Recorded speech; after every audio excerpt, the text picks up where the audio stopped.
नमस्कार किसान भाइयों, किसान खेती और विचार प्रोग्राम में मैं वर्षा आपका स्वागत करती हूं। तो जैसे कि इस प्रोग्राम में हम बात करते हैं किसानों से जुड़े कुछ मुद्दों के बारे में। हम जानते ही हैं कि इस सीज़न में जो है धान की जो बिजाई है वो शुरू हो जाएगी कुछ ही दिनों में। जो 15 मई से हम जानते हैं कि धान की जो बिजाई है वो शुरू की जाएगी और इसी के तहत सरकार ने बहुत सारी सब्सिडी जो है वो लॉन्च की है कि जो भी धान की बिजाई करना चाहते हैं, इस समय तो सीधी बिजाई का भी काफ़ी ट्रेंड आ गया है धान की। और इसी प्रकार अगर मक्का की बिजाई करना चाहते हैं तो उनको अगर कोई मशीन की ज़रूरत है तो उन्हें 50% तक जो है वो सब्सिडी दी जाएगी। अगर किसान जो बहनें हैं उनको जो 50% है और जो छोटे किसान हैं उनके लिए भी 50% है और बड़े किसानों के लिए जो 40% तक की जो सब्सिडी है वो सरकार ने देने का बड़ा ऐलान किया है।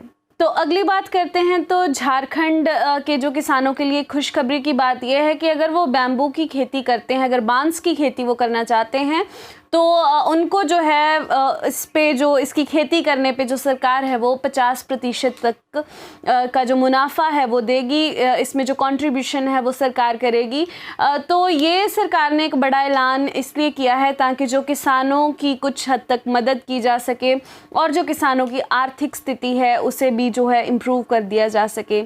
अभी हम जानते ही हैं कि जो गेहूं की कटाई है वो संपूर्ण हो चुकी है और इसकी प्रोक्योरमेंट है वो भी चल रही है। अभी मंडियों में जो गेहूं है वो पड़ी हुई है और अभी ये भी बताया गया है कि अभी जो प्रोक्योरमेंट है 15% तक जो वो कम कर दी जाएगी और ज़ैद क्रॉप्स हैं वो भी जो लगनी शुरू हो गई हैं। हम जानते हैं सब्जियों का सीज़न है, सब्जियां लगनी शुरू हो गई हैं, जैसे फूल गोभी है, इसके अलावा बैंगन की खेती भी की जा रही है और इसके अलावा मिर्च है वो भी लग रही है।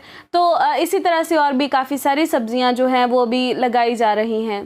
तो किसान भाइयों, ये थे आज के कुछ मुद्दे। अगर आपका भी कोई सवाल है तो हमें कमेंट बॉक्स में ज़रूर पूछें। कल फिर मिलते हैं नए मुद्दों के साथ, तब तक के लिए धन्यवाद।